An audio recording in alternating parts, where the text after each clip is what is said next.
Hey everyone, tonight we're exploring one of the most structured, enduring and sophisticated civilizations in world history, Imperial China. For over 2 millennia, it shaped advancements in science, philosophy, military strategy, the arts, and statecraft, but don't idealize it just yet, because as majestic as the Forbidden City might appear, daily life for most people in Imperial China was anything but luxurious. Before we get started, feel free to like the video and subscribe, but only if you genuinely appreciate this content. Let me know in the comments where you're watching from and what time it is. It's always interesting to see where our audience is tuning in. Dim the lights, maybe switch on a fan for that quiet hum, and let's begin our journey. Welcome to Imperial China, where the moment you're born, society assigns you a role and makes sure you stick to it. Imagine the social hierarchy like a multi-layered cake, except you're the dry bottom layer, and the top never shares its sweetness.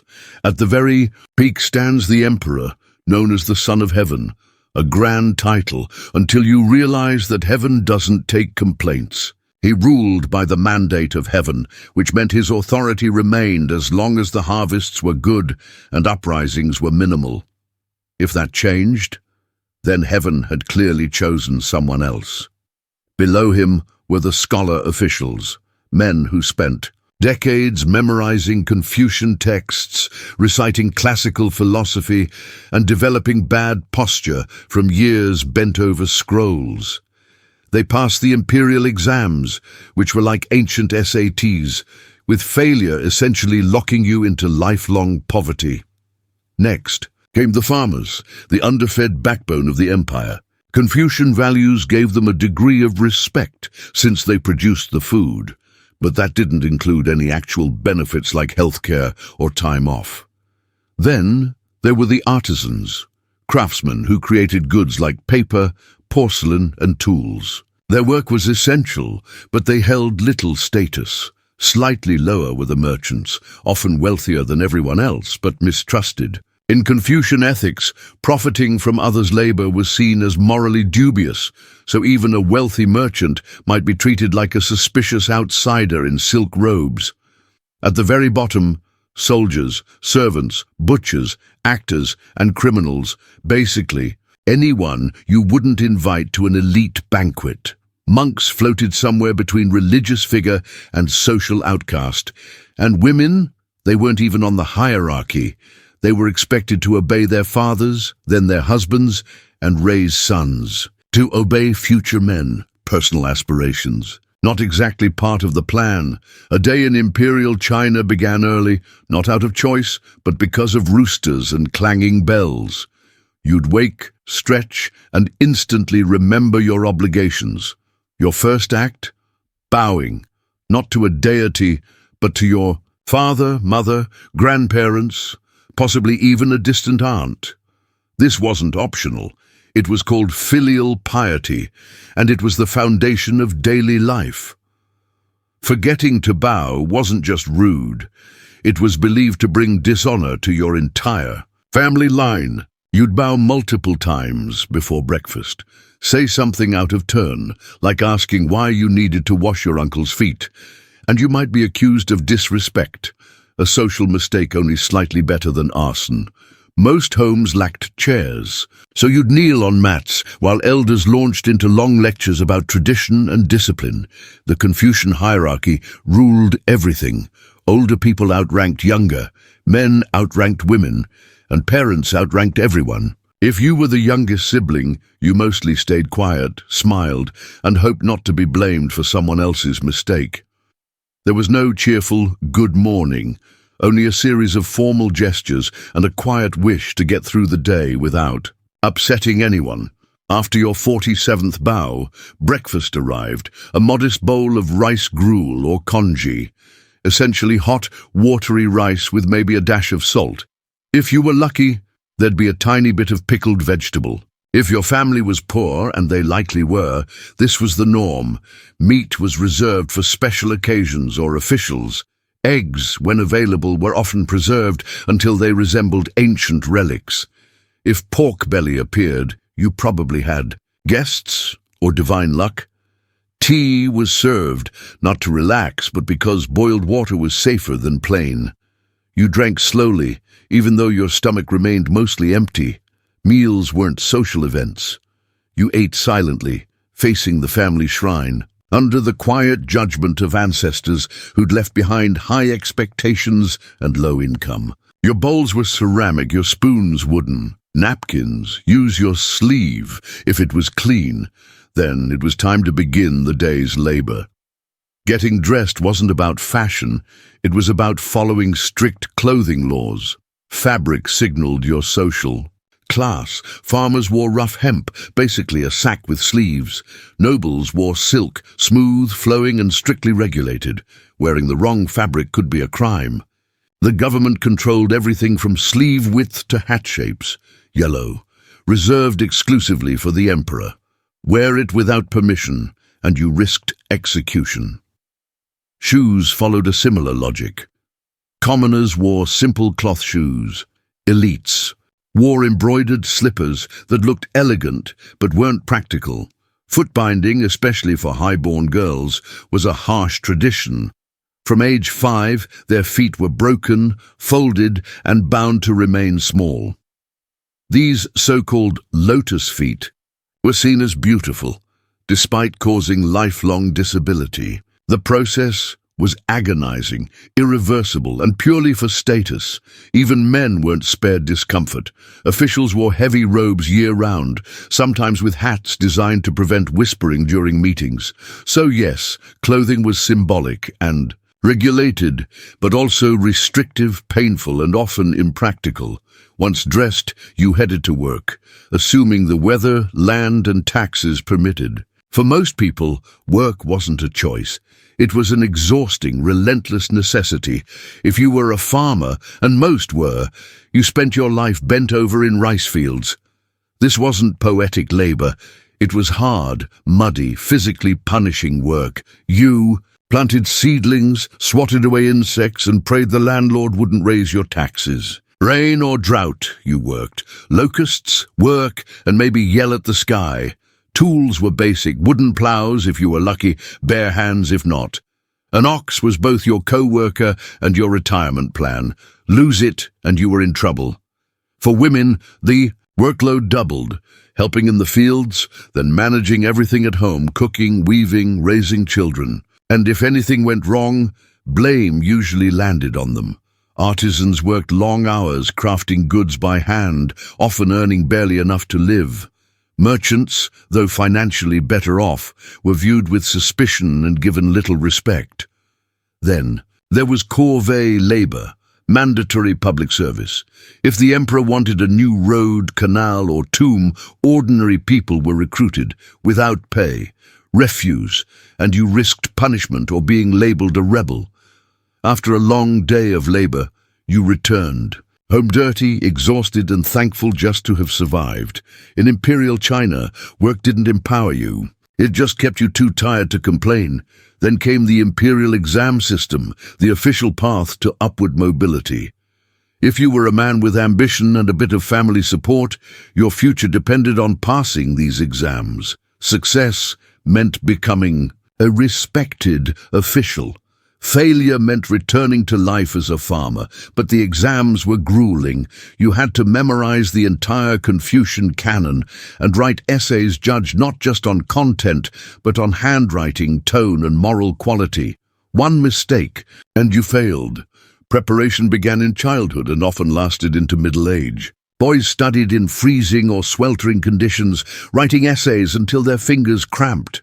Tutors drilled lessons endlessly. Social life was non-existent. Your hobby, studying, your dreams. Confucius, the top exam, the Jinshi, was held in the capital. You were locked in a small cubicle for days, with only ink, paper, food, and a chamber pot. Some collapsed from stress. A few died. No credit was given. Even after passing one level, more exams followed. District, provincial, national. Some men tested into their 60s. One man reportedly took the exam over 40 times. That's not ambition. That's long-term academic trauma. If you failed, Your family, who sacrificed everything, would be disappointed. Neighbors would gossip, your mother might cry, your father just give you that look, the one that silently asked why you couldn't have been born smarter. So yes, the exam might launch you to greatness or crush your mind, body and family line, all for a shot at being overworked, underpaid and micromanaged by eunuchs in the palace. Worth it? Ask Confucius. Feeling grimy yet? Don't worry, you will. In Imperial China, personal hygiene wasn't a lifestyle. It was more of a seasonal experiment. Let's begin with the basics. Bathing. It happened occasionally. Maybe every few weeks if you weren't freezing. Summer. Sure, maybe a river dip. Winter. You might go a month without washing. And no, there was no rose-scented soap. When soap was used, it came from a mix of animal fat and ashes, a gritty paste that exfoliated your skin and your soul. Public bathhouses existed in big cities, but privacy didn't. You'd be scrubbing next to a shouting toddler, a merchant with back hair, and a monk reciting proverbs about soap. Toothpaste? Try salt, charcoal, or ground-up bone. Toothbrushes were bamboo sticks with animal hair. They didn't clean so much as nudge plaque into shifting addresses. Dental care was rough, so most older folks smiled like haunted pumpkins. And then there were the parasites. Lice, fleas and bedbugs weren't just nuisances. They were roommates, rich or poor. If you had hair, you had company. Lice combs were everywhere. If you didn't own one, you probably scratched your scalp like you were conjuring thunder. Clothing didn't help. People wore the same outfit for weeks. Washing meant hauling water, boiling it, scrubbing by hand, and praying your robe didn't fall apart. Underwear existed but wasn't standard, especially for peasants who often skipped it. Bold choice. Toilets, better to forget them for your sanity. Usually a hole in the ground, sometimes with wood around it if you were fancy. Public latrines were like haunted wells, crowded, stinking, and always on the verge of catastrophe. Sure, China had silk, poetry, and towering palaces, but if you wanted a long, hot private shower, you were 1,500 years too early.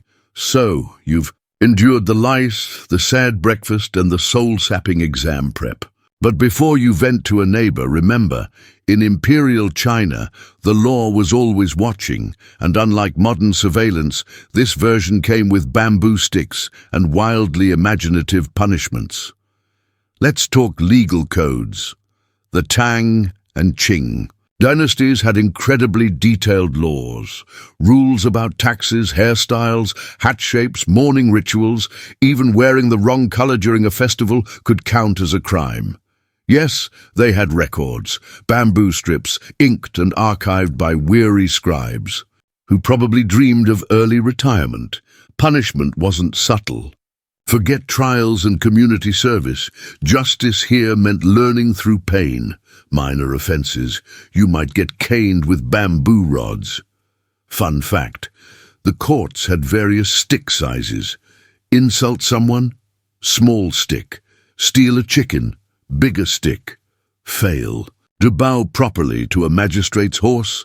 Surprise stick combo. Serious crimes meant branding, facial tattoos, exile, or slow public execution. Torture wasn't rare, it was standard. Accused of something?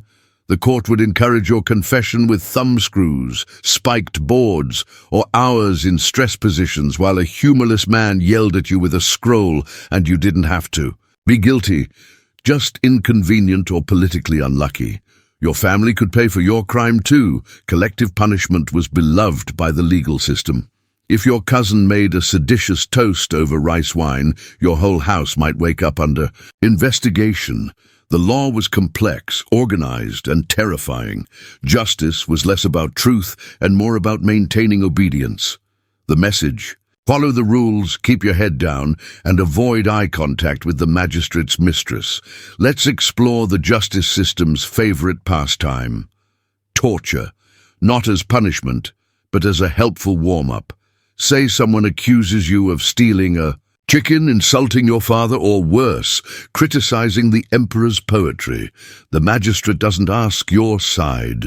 No, this is Imperial China. You start by being strapped to a bench while they fetch the confession kit. First, the bamboo rod, used to beat your back, thighs, or rear until you apologize for crimes you barely understand. It wasn't random. They tracked every strike. 30 sulfos. For theft, 45 for lying, 1 extra if you flinched, still denying guilt, time for an upgrade, kneeling on sharp boards. You'd kneel on wood embedded with stones or glass until your legs gave out, or your will did. Like yoga, if invented by furious tax officials. Then there was the finger crusher. 2 wooden slabs tightened around your fingers until your bones snapped. It had a nickname, the Small Tiger Bench. Cute name, until you hear the cracking. Writing a confession with shattered fingers wasn't easy, but accuracy didn't matter. Torture wasn't immoral. It was considered efficient, whatever got you to say what they wanted. Refuse to confess? They escalated. Stretching, whipping, sun exposure, while the officials took lunch. And yes, even innocent people were tortured. A confession was required to close the case. Better to admit to something than be labeled uncooperative. Bureaucracy at its most brutal. So next time you complain about modern red tape, be grateful. At least the DMV doesn't cane you for parking errors in 1372. You might think you're alone, but in Imperial China, someone was always watching. And no, not just your nosy aunt. The surveillance state wasn't digital. It was human, well-trained, and disturbingly thorough. It started with local village elders, the Baojiang, who did more than hand out grain. They were also your neighborhood. Informants, neighbors, spies, relatives. Absolutely spies. That servant who pretended to be illiterate? Definitely a spy. People were rewarded for reporting suspicious activity, which could mean hoarding grain, coughing during a speech, or being unusually quiet. In cities, a network of scribes, messengers, and assistants kept track of everything. Each dynasty had its version of this system. The goal was the same: preserve order by observing everyone. Especially keen were the palace eunuchs, castrated. Courtiers who couldn't father children, but could orchestrate coups. Many ran secret police forces, gathered intelligence, and whispered in imperial ears. Some held more influence than high ministers, and forget complaining, even hinting at criticism, like saying the sun looks tired today, could be interpreted as defiance. Poets learned subtlety. Everyone else learned silence. Worse still, the government often published names of executed criminals. It was like an ancient Facebook feed, but with more decapitations. So if you had a rebellious thought, you buried it. If your cousin did, you turned him in. And if someone asked your opinion while smiling too wide, that was your cue to fake a cough and run. In Imperial China, the walls had ears. And so did the trees, the neighbors, and probably your dinner bowl. Marriage in Imperial China wasn't about love beneath the blossoms. It was duty, negotiation, and dowries large enough to break a wagon. Axel. Romance, that was for poetry. Let's break it down.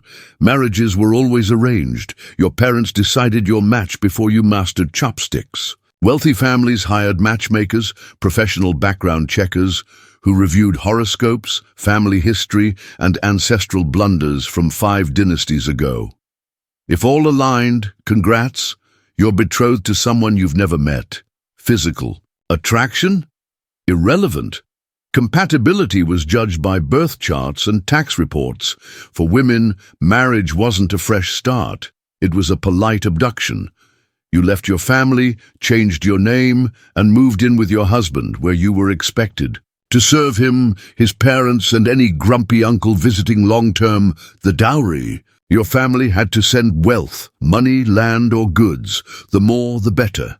Think of it as a formal thank you for taking you off their hands. In return, the groom's family might offer gifts, anything from silk to a slightly improved chicken.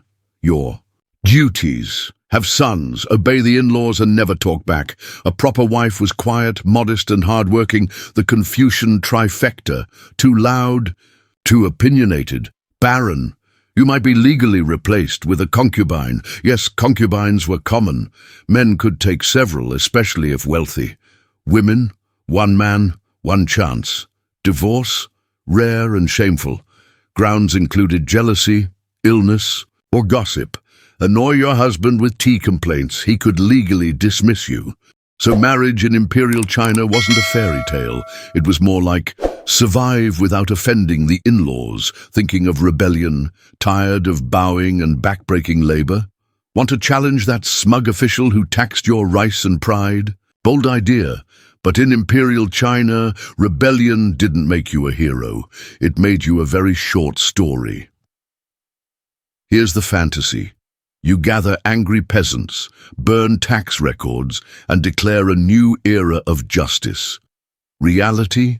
The Imperial Army shows up in 3 days, with crossbows, cavalry, and zero chill. You see, emperors weren't just figureheads in silk. They were obsessed with order. Confucian thought treated rebellion as a cosmic disaster.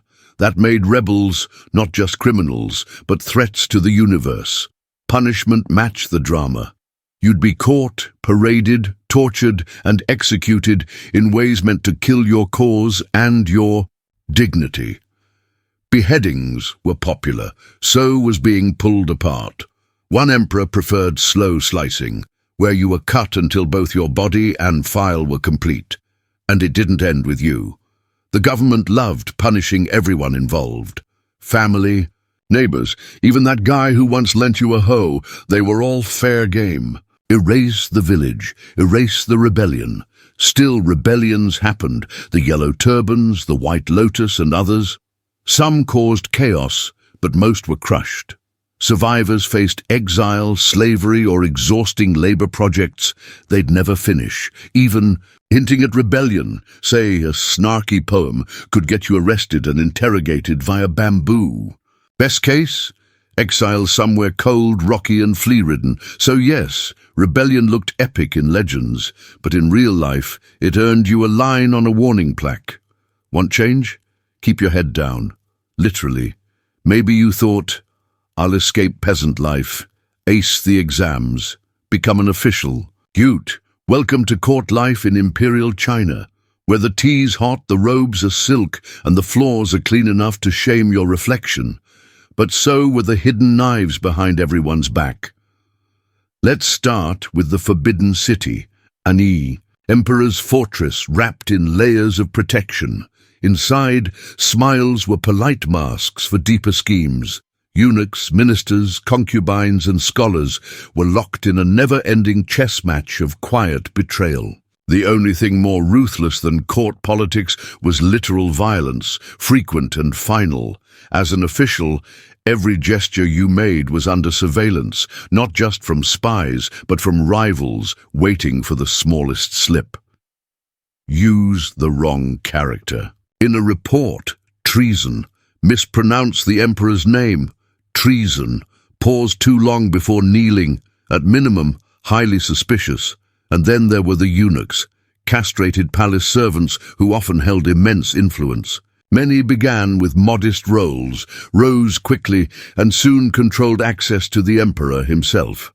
Offend a eunuch, and your career might suddenly stall. Or worse, your name might quietly vanish from records altogether. Meanwhile, the imperial harem wasn't a dream of romance. It was a high-stakes power struggle. Concubines competed for the emperor's attention, undermined each other, and prayed to produce an heir who might survive the dangerous early years. The empress, nominally in charge, often couldn't control. Dozens of ambitious women with little else to occupy their time. Even art wasn't safe. A poorly chosen image in a poem, perhaps about fading blossoms or collapsing walls, might be read as criticism of the emperor. Some officials were executed for writing poetry about the weather. The emperor got the message, and when the emperor died, that's when chaos really started. Conflicts over succession, Suspicious deaths and vanishing heirs became common.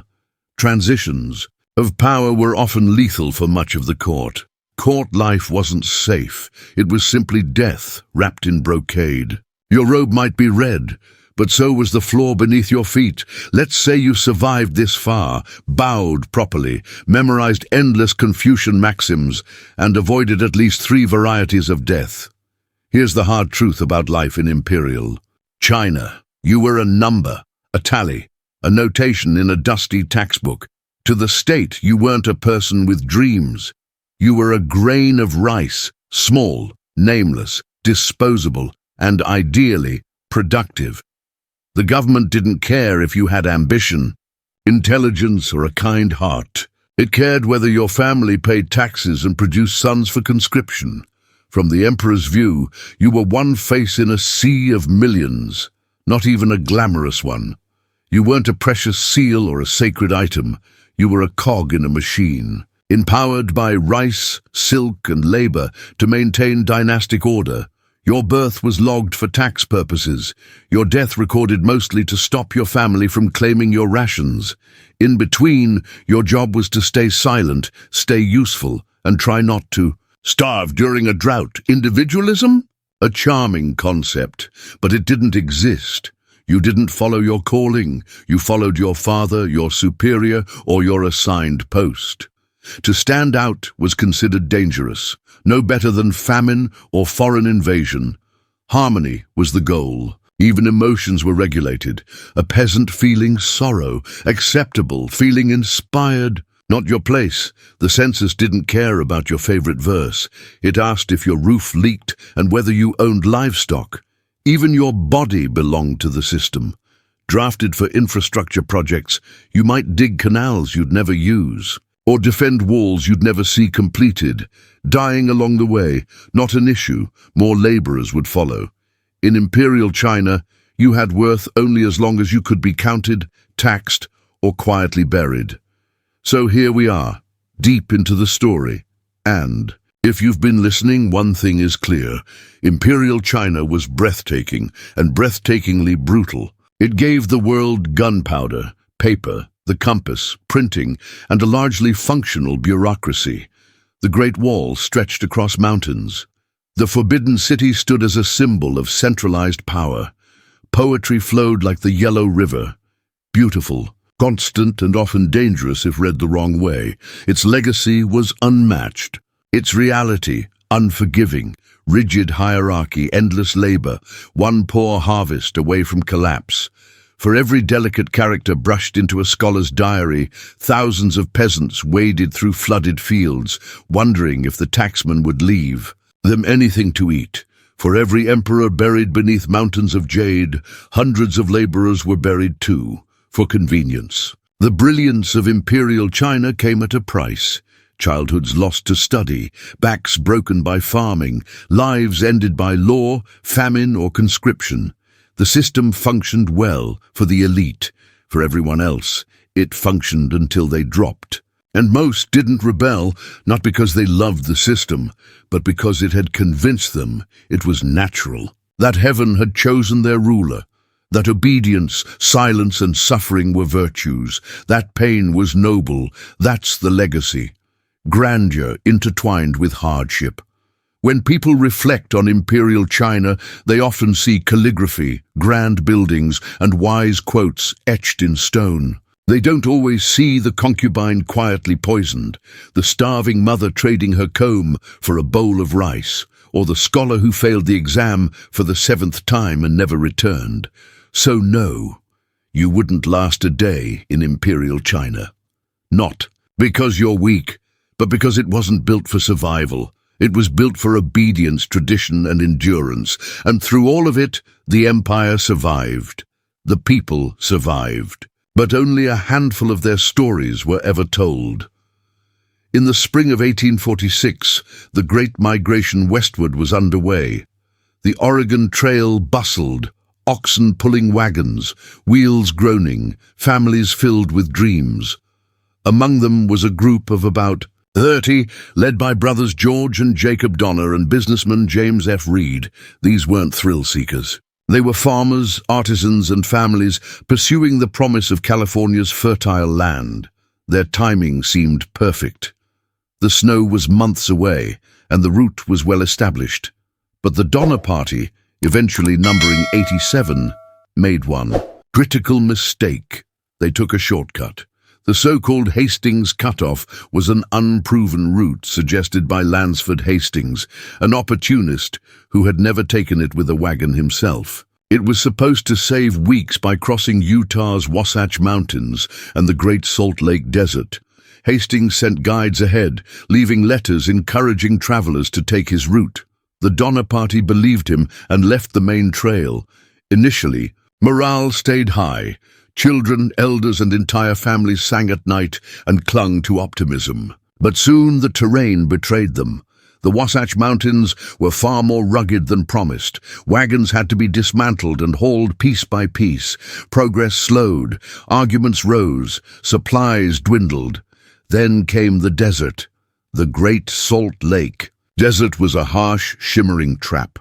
Hastings claimed it would take 2 days to cross. It took 5. Water ran out. Animals collapsed. Oxen went mad. Wagons were left behind in the white dust. Weeks were lost. By the time they rejoined the traditional route, winter was closing in. Other wagon trains were already over the Sierra Nevada. The Donner Party, worn down and behind schedule, pressed forward, unaware of what awaited. Their dream of California persisted. But the mountains didn't care, and neither would hunger. By late October 1846, the Donner Party reached the Sierra Nevada's eastern slope. This was the last major barrier before California. But winter came early. The group had splintered. Some went ahead while others, including the Donners and Reeds, fell behind due to broken wagons, injuries, and fatigue. Snow fell lightly at first, then heavily. Within days, the mountain pass became impassable. They were trapped. They camped at Truckee Lake, now called Donner Lake, while others stopped at Alder Creek. They built shelters from pine logs and wagon remnants. Animals were slaughtered. Hides became tents. Snow kept falling, 6 feet, then 10. Hunger followed quickly. Food ran out. They boiled leather. A child gnawed a blanket. One chewed bark until their gums bled. Each day brought more silence and more death. Inside the cabins, there was only cold, smoke, and the slow decline of life. Parents tried to soothe starving children. Some stared at the endless snow, wondering how far they could walk. On November 12th, a blizzard sealed the pass completely. Any hope of escape was buried. Survival became the only thought. By mid-December, with no rescue in sight, 15 members, 10 men, 5 women, formed what would be known as the Forlorn Hope. They made makeshift snowshoes and began the climb, carrying scant supplies and a grim understanding of what might happen. Behind them, dozens remained, trapped, freezing, dying. And for the Forlorn Hope, the question wasn't if they would survive, but who would die first and who would be eaten. On December 16, 1846, they stepped into the snow and into history. Fellow migrants dubbed them the Forlorn Hope, knowing what forlorn truly meant. Lost, desperate, doomed, they carried only essentials, bits of hide, flint, a rifle, some blankets. Their snowshoes barely held them above the deep drifts. The snow was endless. Within days they were lost. Food was gone. They had misjudged the distance. A squirrel was caught. Pine cones were boiled. Then one man collapsed, Franklin Graves. His daughters sobbed beside him. Others soon followed. Antonio, a Mexican teamster, Patrick Dolan, delusional, Lemuel Murphy, just 13. Death didn't arrive like a storm. It crept in, quiet and steady, and then the unthinkable happened. Out of need, the survivors turned to the bodies of the dead. They wept, they prayed, they vomited, then they ate. It wasn't brutality, it was math, survive or perish. 19-year-old Sarah Graves remembered her first taste. She never spoke of it again. When the survivors emerged from the mountains weeks later, only 7 remained. 5 women, 2 men, gaunt, frostbitten, silent. But they carried something more important than supplies. They carried news. Dozens were. Still alive at Donner Lake, starving, freezing, waiting. California had ignored the Donner Party's plight, but now it couldn't. The horror was too great. Rescue missions were launched, but deep snow had buried the cabins. When the rescuers arrived in February 1847, 2 months after the forlorn hope emerged, they didn't find a camp. They found a frozen graveyard, cabins half submerged in snow, doors sealed shut. Inside, people sat motionless, too weak to move, eyes blank with starvation, children beside dead parents, frozen bodies stacked like logs. And the stench, thick, nauseating, unforgettable, told its own story. It spoke of what had unfolded when the provisions vanished. Some attempted to explain, others merely stared. Of the 87 who began the journey, nearly half had perished. Those who remained hardly resembled people. Emaciated figures wrapped in tattered hides murmured prayers into an uncaring sky. Rescuers arrived with supplies, flour, dried meat, blankets, but they weren't enough to save all. Deep snowdrifts, taller than wagons, made transporting everyone impossible. Heart-wrenching decisions had to be made. Children were taken first, the smallest, the lightest, the ones with the best odds of surviving. The journey down. Parents stood silently, watching strangers carry off their children, uncertain if they would ever reunite. In the following 2 months, 3 more rescue efforts came. Each faced fierce snowstorms, avalanches, and terrain that had consumed the Donner Party. With each return, they brought fewer supplies, discovered fewer survivors, and heard increasingly disturbing accounts. The truth emerged, not just of starvation, but of cannibalism. In the most desperate moments, some had eaten the dead. There were even whispers that people had killed to survive. Names were withheld, but rumors spread faster than facts. Some were judged, some pitied. Most were too traumatized to speak. James Reed, who had earlier been banished for killing a man in self-defense, returned as a rescuer. Miraculously, he found his wife and children alive. George Donner, however, was dying. At Alder Creek, his arm gangrenous, his wife Tamsin refused to leave him. She stayed behind and never returned. By April 1847, the final survivors reached California. The ordeal had ended, but the emotional, cultural, and historical scars had just begun. News of their nightmare spread quickly across the country, each retelling darker than the last. Newspapers couldn't resist. In a nation captivated by manifest destiny, the tale of pioneers turned cannibals forced Americans to confront an uncomfortable truth. Some headlines called it a Sierra horror. Others accused survivors of murder. It became more than scandal. It became a reckoning. Westward expansion had been marketed as righteous and inevitable, but now it was stained by the image of desperate settlers cooking human flesh over pinewood fires. Reporters pounced on every detail: who ate whom, who lingered too long before death. Survivors like Sarah Graves and Mary Murphy were pursued for interviews. They were trapped between being celebrated for surviving and criticized for how they had done it. James Reed, once disgraced, returned to San Jose a changed man. His role in the rescues won public sympathy, and he spent years trying to protect the survivors' reputations. Still, he couldn't stop the whispers. Tamsin Donner became a symbol of devotion, of sacrifice. She refused rescue repeatedly. When she finally attempted to leave with a group of men, she never reached safety. Her fate remains unclear. Some said she succumbed to the cold, others claimed she was killed and eaten by the very men she trusted. The government said little. California was close to joining the US, and officials were eager to preserve the image of expansion. The tragedy was quietly labeled an unfortunate anomaly. No formal inquiry followed, but the public never stopped talking. The name Donner became a warning. Children were told, "Don't take shortcuts. Don't stray from the trail, or you could end up like them." Beneath the horror, deeper questions emerged. What does survival really demand? How thin is the boundary between civility and chaos when the snow never stops falling? For those who lived through it, survival wasn't an end, it was a burden. They came down from the mountains, but part of them never left. Many were just children. They returned as shadows.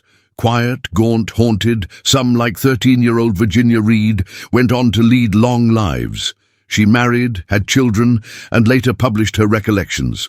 But beneath her calm exterior, the trauma remained. Others fared worse. Mary Murphy, after losing nearly her entire family, married young and died shortly thereafter. Louis Kesselberg, a German immigrant rescued last, was dogged by accusations, not only of eating the dead but of killing them. He sued a newspaper for libel and won just $1.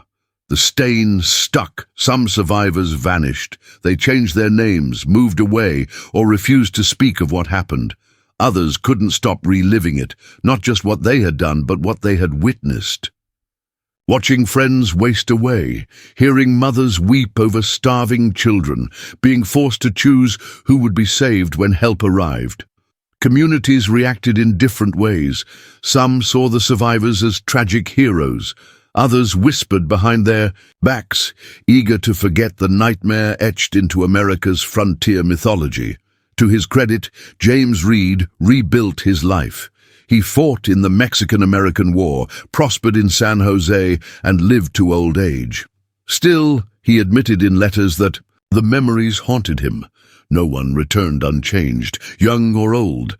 They had all faced a truth too grim for most to imagine. Survival isn't always heroic. It can be grim, ugly, and painful. The Sierra Nevada never forgot the Donners. The lake where they waited, where they starved, died, and fed one another, is now called Donner Lake. It's a serene place, yet its name stirs unease. Over time, the land became part of the legend. Tourists came to see where the cabins had stood, to walk the snowy paths of the forlorn hope, and to gaze at the peaks that denied the pioneers' passage. Locals told stories. Some claimed the land was cursed, that the trees remembered, that the wind carried voices.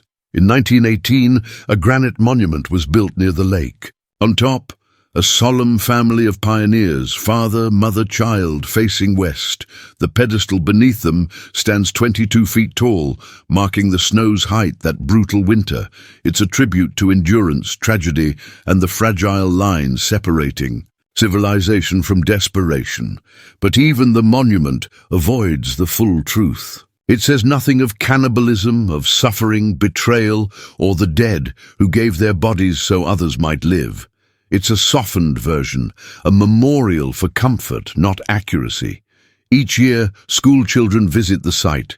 They're told of pioneers, trapped by snow, perhaps a mention of hunger, rarely more. It's easier to celebrate resilience than confront the cost of survival. Yet the mountains remember. The trails are still there, under ski slopes and hiking paths. The place where Tamsen Donner stayed with her dying husband is now a picnic ground. The cabin where children cried in silence is marked by informational plaques, but the air remains heavy, as if it holds the memory of boots in snow, of mothers rocking lifeless babies, of shared flesh and averted eyes. Nature is indifferent. It doesn't apologize. But the story endures, not just for its horror, but for its humanity. The Donner Party wasn't merely about failure or cannibalism. It was about love, desperation, and the will to survive, no matter the cost. In time, the tale morphed.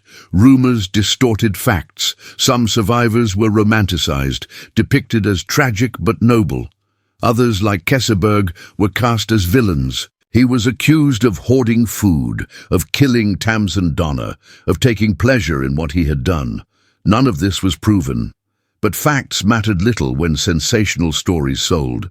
The public preferred absolutes, heroes or monsters. That left the survivors trapped between myth and scrutiny. Each interview, each sketch, reopened wounds. Some tried to clarify the truth.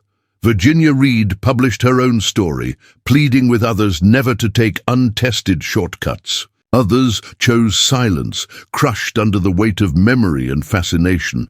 By the late 1800s, the Donner Party had become folklore, campfire tales and classroom warnings, a metaphor for poor planning and misplaced trust. Hastings' cutoff became synonymous with fatal errors, and the cannibalism overshadowed the true tragedy. This could have been prevented. Incompetent leadership, false promises and inexperience claimed more lives than the snow itself. Still, the story clung to America's psyche. It reflected not only failure, but obsession with movement, with reinvention, with taming destiny. The Donner Party was a mirror, revealing how the dream of westward glory could collapse under nature's weight. There were no clear heroes, no pure villains, only people forced into impossible decisions. And as the snow melted, the real question remained, what would you have done? Today, the Donner Party is more than a footnote. It's a symbol, complicated, debated, uncomfortable. Unlike neat stories of frontier courage, this one refuses to be sanitized. It still stings. Yes, we remember the cannibalism, but that was only the end. The real legacy lies in everything that led there. The fatal shortcuts, the misplaced faith, the dream that cracked in the cold. It exposed how fragile the American ideal truly was when met with indifference from the wild. Yet within that collapse was something enduring. The survivors didn't just come down, they rebuilt, they married, had families, found ways to live again. Some stayed, others left.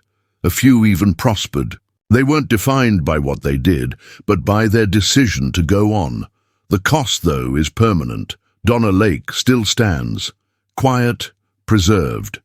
Visitors walk the trails, read the plaques, hear stories of hunger and endurance. Guides speak, softly. Historians debate. Writers remain drawn to the tale, unable to let it rest, because the Donner story asks what history usually avoids. What happens when every choice left is one you swore you'd never make? When a promised land becomes a snowy grave? When survival itself is the only option, does it matter how it's achieved? There are no neat conclusions, only echoes and bones beneath the snow. In the end, the Donner Party reminds us that strength lies not in glory, but in resolve. Not in triumph, but in the harsh human decision to keep breathing even when all else has been lost. We remember them not as myths or warnings, but as people. Terrified, determined, flawed, and fully human. And in the Sierra winds, their story still whispers through the trees, frozen in time, forever incomplete. Wu Zhao wasn't born into royalty. She was born into something far more dangerous, ambition, veiled in silk. The year was 624 CE, and the Tang dynasty was still in its infancy, full of promise and poetry. Her father, a prosperous timber merchant, could afford to offer his daughters rare advantages, private tutors, access to books, and the radical belief that a girl's intellect could rival any boy's sword. From a young age, Wu Zhao stood apart. While other girls practiced embroidery and graceful tea ceremonies, Wu studied politics, history, and classic literature. She was enthralled by tales of strategy and imperial rule, not just reading about powerful men, but envisioning herself among them. By age 14, her intellect, charm, and beauty drew the attention of Emperor Taizong. She was summoned to court as one of his many concubines. On the surface it seemed a dead end. She held only a low rank as a talented lady among dozens. But Wu had no intention of fading into the background. Even in a palace full of silk and secrets, she stood out. She memorized the emperor's habits, moods, and preferences. She mastered the delicate art of silence, knowing when to speak, when to vanish. And most importantly, she observed. She studied how power was held and how it was lost. When Emperor Taizong fell ill, Wu Zhao didn't despair. She strategized. Upon his death, she was expected to retreat to a Buddhist convent, her life effectively over. But fate, or more precisely Wu's cunning, intervened. She had already caught the eye of the emperor's son, Li Zhu, the future emperor Gaozong, who had not forgotten her. What followed was the first in a long series of quiet revolutions. Wu was no longer just a concubine. She had become a student of power and soon its master. The girl once hidden behind a palace screen would one day rule from the dragon throne, but her ascent had only just begun, and the empire wasn't ready for what lay ahead. When Taizong died in 649 CE, palace protocol dictated Wu Zhao's future with chilling certainty. She was to live out her days in a convent, head shaved, voice silenced. Most women accepted this fate. Wu Zhao was not most women. Before Taizong's death, she had already begun a discreet and risky relationship with his son, the new emperor Gaozong. Whether driven by love or cold calculation, their bond endured the transition of power. Barely a year after entering the convent, Wu Zhao returned, not as a forgotten widow, but as Gaozong's secret consort. Ironically, it was Empress Wang, Gaozong's wife, who orchestrated Wu's return, hoping to divert the emperor's attention from another rival concubine. She invited Wu Zhao back into the palace, unwittingly handing her the keys to the empire. Wu embraced her role with precision. She gave the emperor sons, something no rival could match, and more than heirs, she gave him counsel. She quickly became his closest advisor, whispering ideas that reshaped state policy and court life. Some said he loved her, others claimed he was bewitched. Either way, Wu Zhao had become indispensable. Then came the blood. A silent war erupted between Wu Zhao, Empress Wang, and favored concubine consort Xiao. In 654 CE, tragedy, or treachery, struck. Wu's infant daughter died under suspicious circumstances. She accused Wang of murder. What followed was swift and brutal. Wang and Xiao were deposed, imprisoned, and eventually mutilated. Empress Wang's limbs were severed, her tongue cut out, her final cries likened to a pig being slaughtered. Wu Zhao was now empress. Officially, this was destiny. In truth, it was a coup, carried out not by armies, but through alliances, calculated, removals, and the erosion of rivals' power. She didn't just survive palace life, she mastered it, and she wasn't done. She no longer wanted to stand beside the emperor. She wanted to stand above him. By the late 6060s, Wu Zhao wasn't merely offering counsel behind a curtain. She was the unseen hand, guiding the empire. As Gaozong's health declined, his vision failing and strength diminishing, Wu stepped in. She issued orders in his name, held court sessions, and reviewed memorials intended for his eyes alone. Ministers knew the truth, but none dared say it. China was now ruled by a woman. Initially, she governed cautiously, aligning herself with Buddhism rather than Confucian orthodoxy. If the Buddha could take female form, why couldn't a woman lead an empire? It was spiritual logic with political bite. She reformed the bureaucracy, elevating officials based on merit, not lineage, a radical shift in a court ruled by aristocratic names. Her allies saw a reformer. Her enemies saw a saboteur. Still, she was patient. Wu Zhao didn't seize the throne in haste. She eliminated enemies, cultivated supporters, and mastered the art of governance. Informants seeded the court. The Imperial secret police acted as her shears, trimming opposition. She maintained a facade of devotion to Gaozong, even as she made herself the true center of power. When Gaozong died in 683 CE, the patriarchal order should have returned. Their son Zhongzong was placed on the throne. But when he acted independently, appointing his in-laws, Wu removed him. She replaced him with another son, Ruizong, easier to control. As Empress Dowager and Regent, Wu ruled openly in her son's name. But soon even that fiction became unnecessary. Why pretend, she must have thought, as court whispers warned that a female ruler was unnatural. Wu Zhao listened, and then prepared a new dynasty, a new name, and a new place in history. One where the emperor wore a phoenix crown, not a dragon's. In 690 CE, Wu Zhao dropped the veil. No more puppets, no more sons. She declared the Tang dynasty over and founded the Zhou dynasty, named after a legendary golden age in Chinese history. She was no longer Empress Wu. She was Emperor Wu Zhao, the only woman in Chinese history to claim that title. The court was stunned. Confucian scholars balked, citing scriptures about women's obedience and modesty. But Wu had rewritten the script. She surrounded herself with loyal officials, elevated commoners, and quashed dissent before it could grow. She leaned on Buddhism for legitimacy.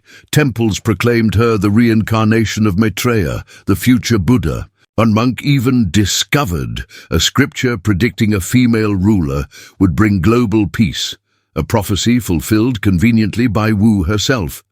She commissioned portraits of herself seated on the throne with calm authority and carved stone inscriptions praising her divine mandate. In a society built on patriarchy, this was heresy, but it worked.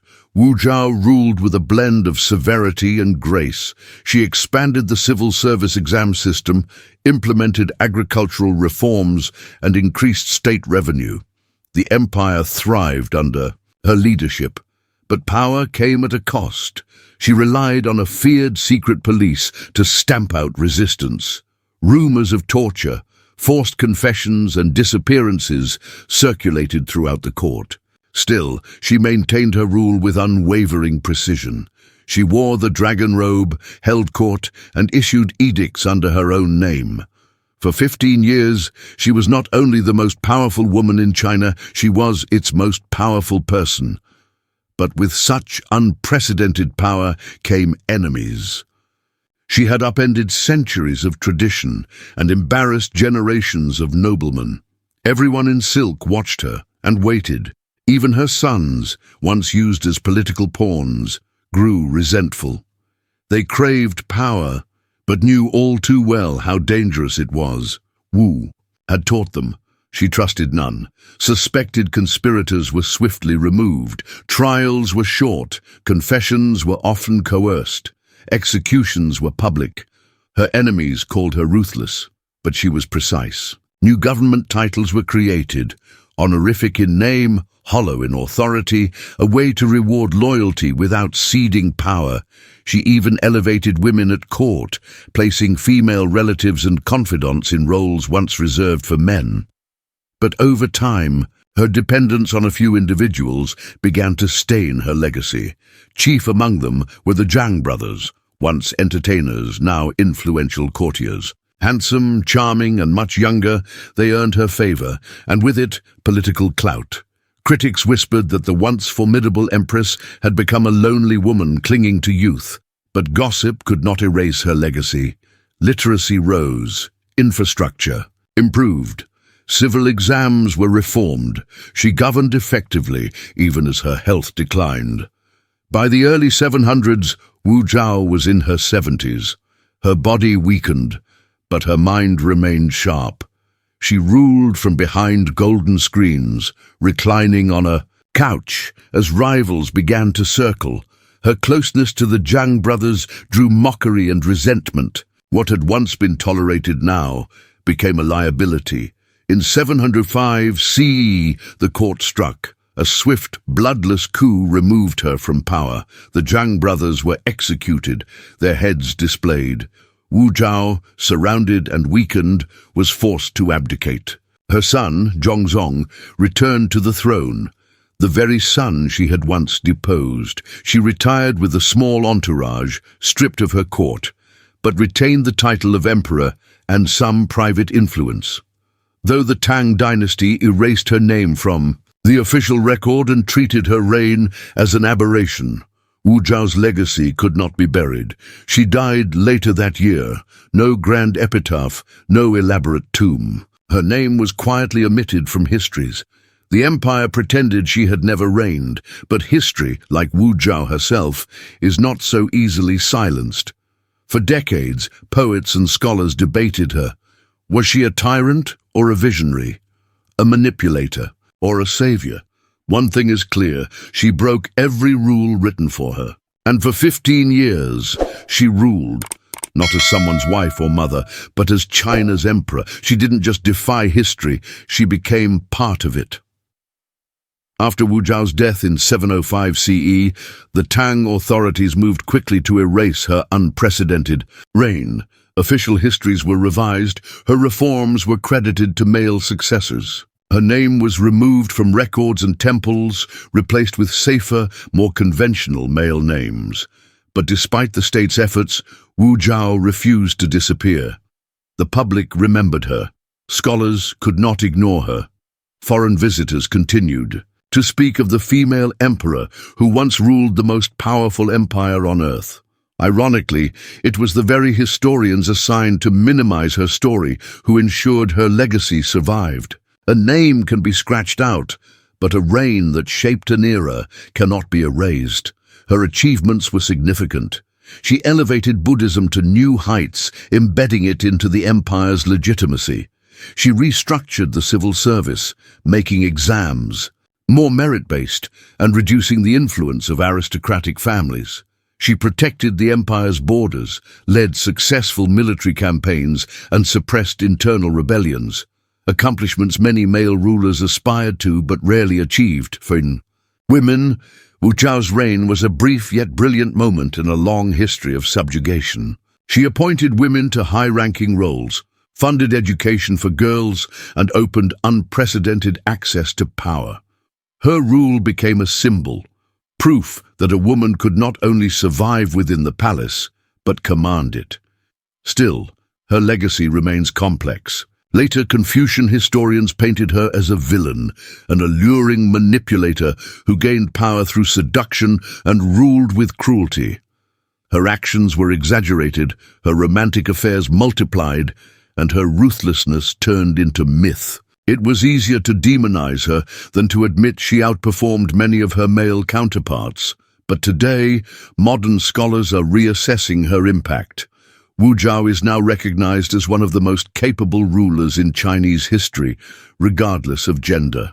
Her reign, though contradictory, stands as a masterclass in political strategy, survival, and ideological control. She ruled at a time when women were expected to remain silent, and yet she overcame a system designed to crush her.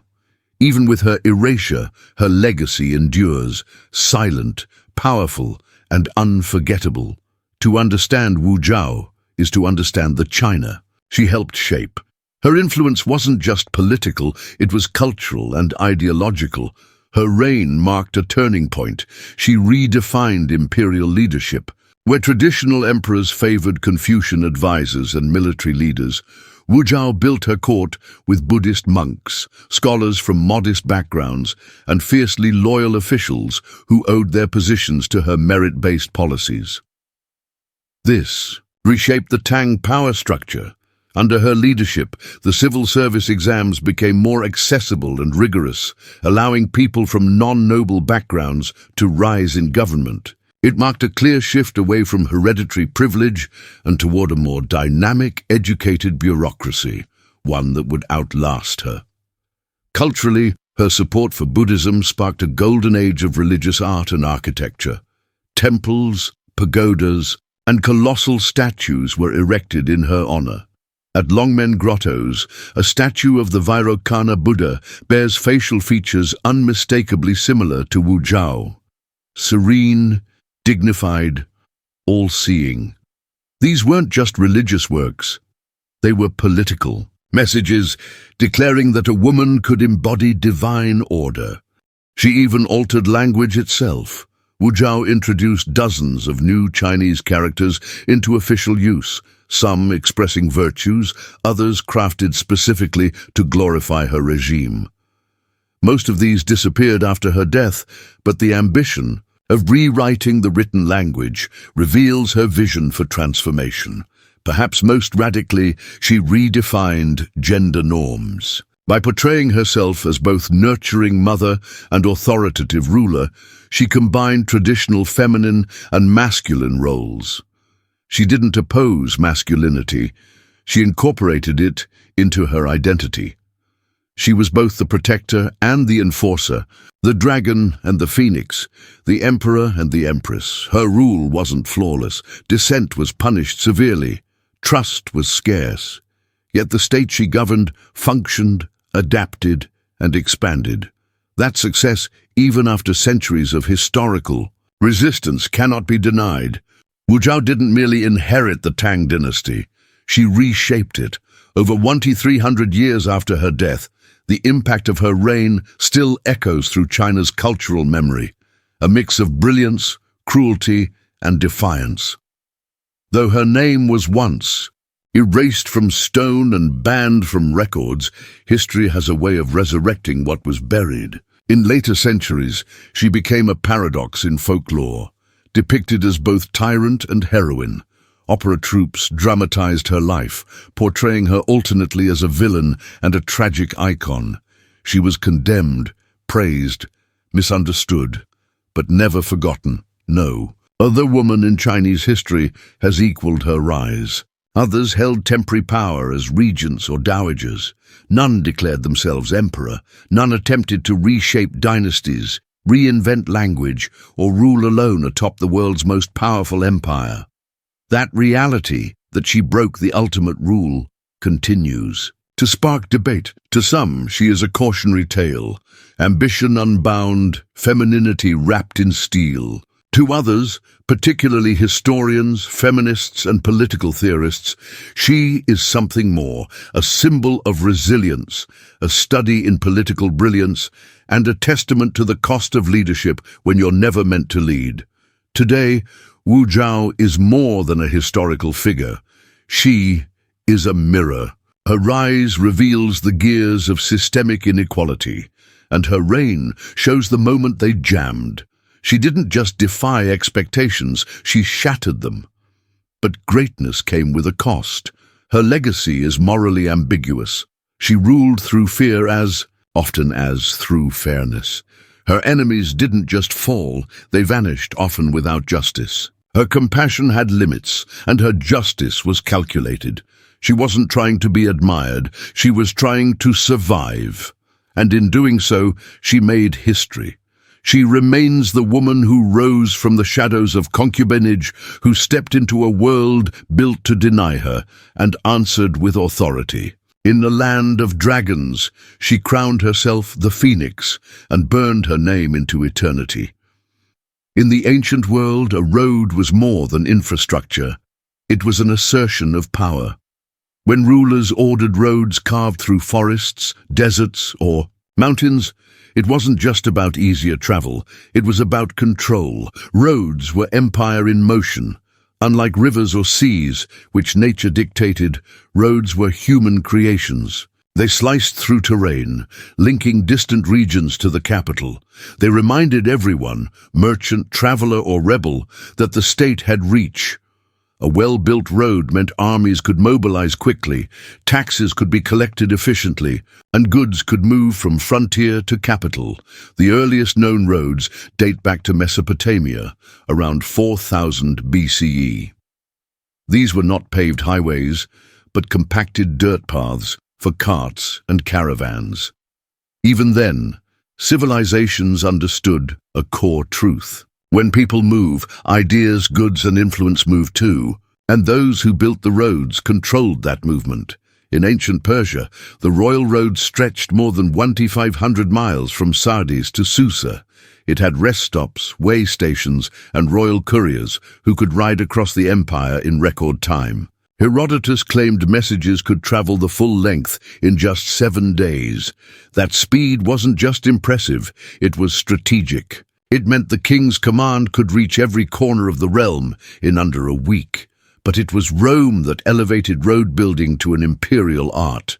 The Romans built over 50,000 miles of stone-paved roads across Europe, North Africa, and the Middle East. These roads weren't designed for aesthetics, they were built for function. Legions, grain shipments and messengers all relied on them. Roman roads began with military goals, but transformed civilian life. Farmers brought produce to market. Travelers crossed regions in safety. Cities were connected not just by politics, but by stone. For powerful civilizations, roads were never just for transport. They were tools of transformation. To build a road was to reshape the land and the power upon it. And no civilization did it better than Rome. Roman engineers followed a formula. First, they selected a route, usually the straightest, not the easiest. Then came surveying with tools like the groma to map distances and angles. Construction followed a layered system. Large foundation stones, statumen, crushed stone and lime, rudus, compacted gravel, nucleus, and finally a surface of interlocking stone slabs, summum dorsum, often crowned to allow water runoff. The result was a road that could endure centuries. Some are still in use today, but infrastructure was only part of it. Roman roads included milestones, rest stops, and official inns called mansiones, where messengers could rest and resupply. The cursus publicus, Rome's courier network, used these roads to move news across the empire at up to 50 miles a day. And they carried more than news. Rebellions in Gaul, unrest in Judea. Roman legions could respond faster than enemies expected. Roads extended Rome's military reach, quiet, steady, and relentless. With soldiers came settlers, and with settlers came cities. Roads encouraged commerce, migration, and the spread of Roman law and culture. They weren't just routes, they were arteries of empire. For Rome, a road was a message. Rome is here. And wherever Rome built, the world changed. While Roman roads were carved in stone, the Inca built theirs across the sky. The Capacñan, or Great Inca Road, stretched over 25,000 miles through one of the world's most rugged landscapes, linking deserts, jungles, and mountain peaks above 13,000 feet. They built this system without wheels, draft animals beyond llamas, or metal tools in the European sense, yet they created the spine of a vast empire. At its center was Cusco, the imperial capital. Roads extended outward like sunrays, connecting military posts, agricultural centers, and sacred sites.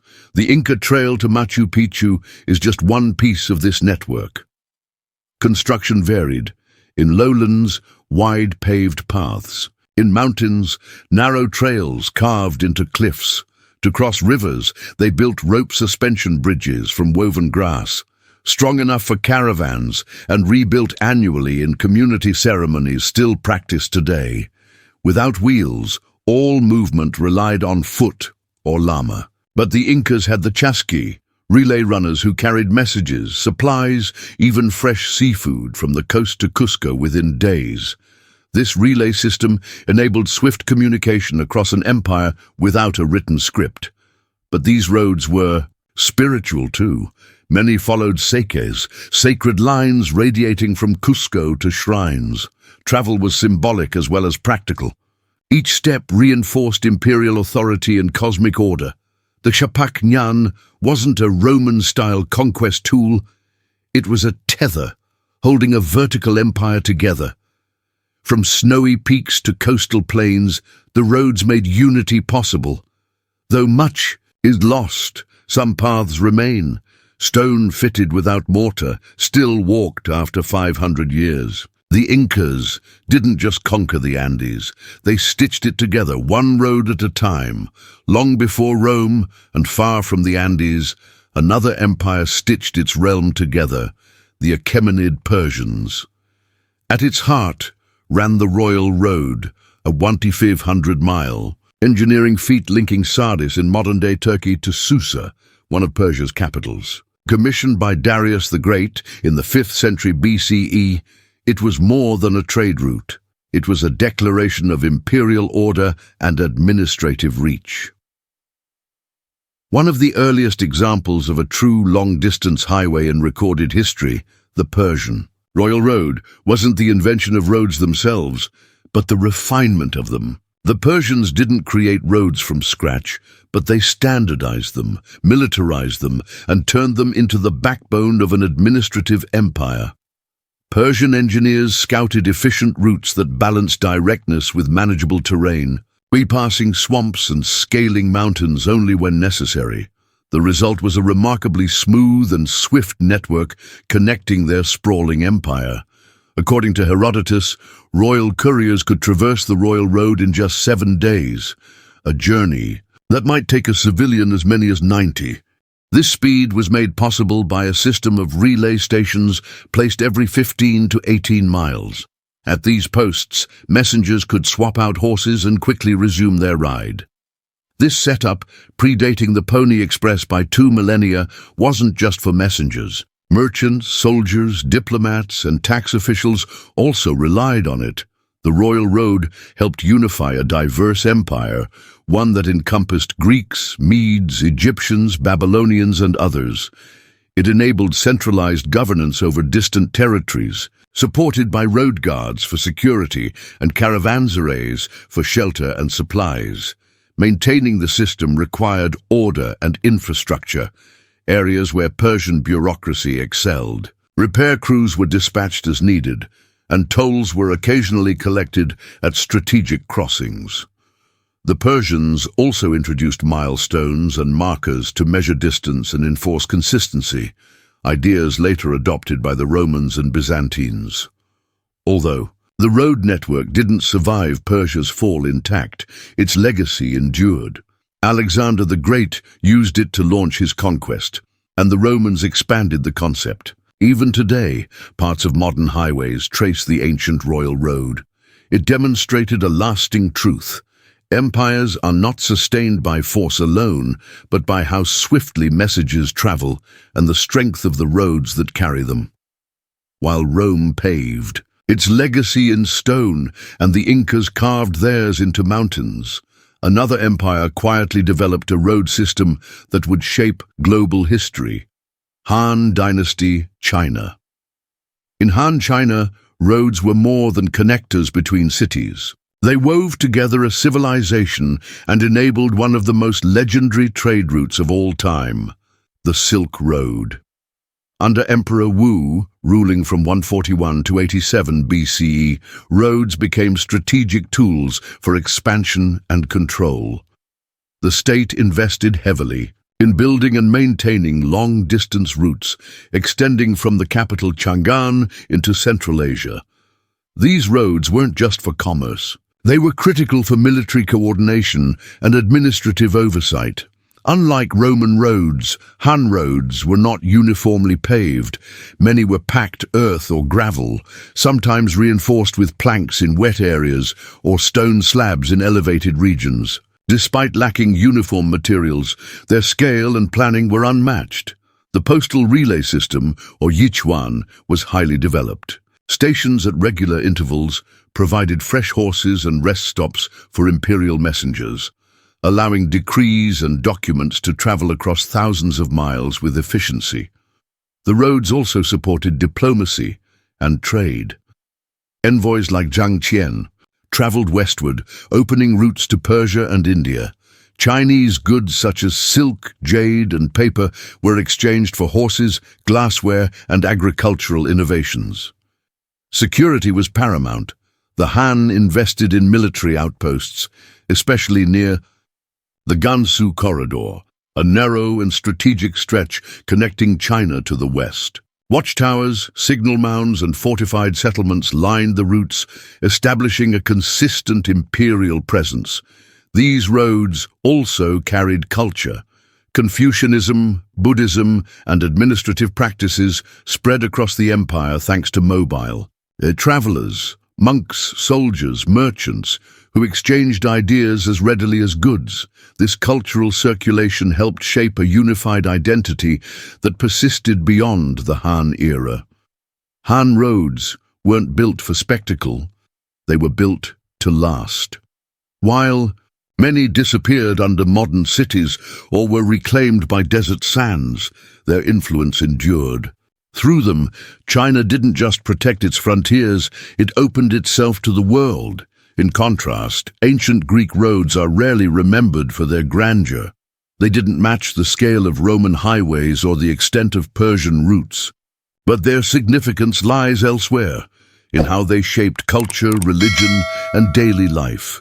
Greece's rugged terrain made road building expensive and difficult, so grand imperial highways never emerged. Instead, the Greeks constructed a patchwork of stone-paved local roads connecting city-states. These roads followed natural contours, typically narrow, suitable only for carts or pack animals. Despite their simplicity, these roads played vital roles. One famous route, the Sacred Way, linked Athens to Eleusis and was used during the Eleusinian Mysteries, religious festivals dedicated to Demeter and Persephone. Thousands of pilgrims walked this route annually in processions filled with hymns and offerings. For them, it wasn't just a path, it was a spiritual rite of passage. Another notable route was the Pan-Hellenic Road to Delphi, home of the Oracle of Apollo. Pilgrims, kings, and philosophers traveled this mountainous path to seek divine guidance. Along the way, shrines and inscriptions turned the journey into a spiritual experience as much as a physical one. Greek roads also served practical needs, used by soldiers, traders, and thinkers. Consider Xenophon's Anabasis, a harrowing chronicle of Greek mercenaries marching through Persia, or Socrates, who often strolled from the agora to the academy or the lyceum, engaging in open-air debates. What distinguished Greek roads wasn't their engineering, but their social and cultural integration. They weren't symbols of imperial authority. They grew organically around sanctuaries, markets, and civic life. Through these roads, ideas traveled as quickly as soldiers or carts. Philosophy, democracy, theater, even Olympic athletes, all moved along dusty paths framed by olive groves and city gates. These humble roads, though modest in scale, carried the weight of a civilization that shaped the world, not by conquest, but by thought. In ancient India, roads did more than facilitate trade. They embodied spiritual journeys, imperial governance, and the movement of ideas. From the Mauryan Empire in the 3rd century BCE to the later Gupta period, Indian civilizations developed an organized road system that connected river valleys, coastal ports, trade hubs, and sacred cities. A turning point came under Emperor Ashoka, who ruled most of the subcontinent between 268 and 232 BCE. Following his renunciation of violence after the Kalinga War, Ashoka turned to public welfare, and roads became central to that mission. Ashoka oversaw the construction and enhancement of roads, ensuring they were lined with trees for shade, rest houses for travelers, and wells for water. He placed inscribed pillars along the routes, not to measure distances, but to broadcast his edicts on compassion, truth, and religious tolerance. It was a form of governance by presence. The most famous of these roads stretched from Pataliputra, modern-day Patna, to the empire's northwestern frontiers, linking the Ganges Plain to present-day Pakistan and Afghanistan. This route later became part of the Silk Road, connecting India with China, Persia, and the Roman world. But these roads carried more than trade. They moved faith. Buddhist monks walked them to spread the Dharma. Hindu pilgrims traveled them between sacred sites. Jain sages wandered them in meditative solitude. They served as bridges not just between places, but between ideologies.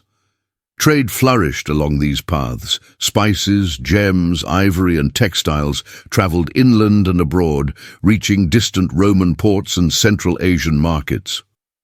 Cities like Taxila, Ujjain, and Varanasi became bustling centers of commerce and scholarship. Though not as solidly paved as Roman roads, Indian roads were seasonally maintained, particularly ahead of monsoons. Engineers used gravel, wooden planks, and raised earth to prevent water damage. India's road system stood out not for brute efficiency, but for its inclusivity. It served emperors and peasants, saints and merchants. These roads didn't just connect territories, they connected philosophies, and in doing so, extended India's influence far beyond its borders.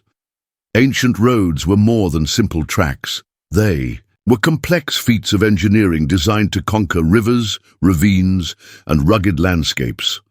Civilizations had to master bridge building, drainage, and durable materials. The Romans led in bridge engineering, building robust stone arches across vast rivers. Structures like the Pons Fabricius in Rome and the Alcantara Bridge in Spain showcased both strength and longevity. Roman arches, built from carefully cut stones and keystones, were both functional and impressive, symbols of state power. The Inca, navigating the Andean terrain, used a different strategy. They built rope suspension bridges from braided grasses and vines. These were surprisingly strong, lightweight, and rebuilt yearly by local communities, a ritual still performed today. Crossing them was both a practical and cultural experience. In China, engineers developed beam and pontoon bridges. The Zhaozhou Bridge, completed in 605 CE during the Sui dynasty, is the world's oldest open spandrel stone segmental arch bridge.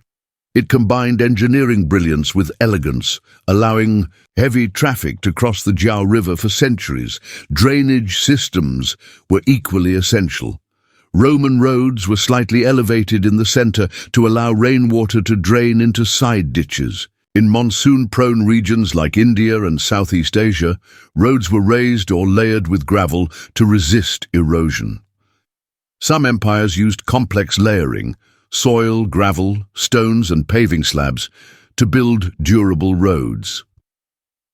Way stations and milestones provided travelers with rest, supplies and orientation, early prototypes of modern rest stops. These innovations shaped economies, military campaigns and cultural exchange. A bridge could enable an invasion or prevent one. A well-maintained road could ensure the survival of a city through trade and governance. Ultimately, road engineering reflected human adaptability, how societies reshaped nature to facilitate movement and growth. Throughout history, roads have been far more than transport routes. They were the arteries of empires. They connected remote villages to great cities, enabling commerce, administration, and cultural fusion. Empires recognized that without dependable roads, armies couldn't mobilize, laws couldn't be enforced, and trade couldn't flourish. Roads fostered economic hubs, urban development, and the spread of religions and philosophies.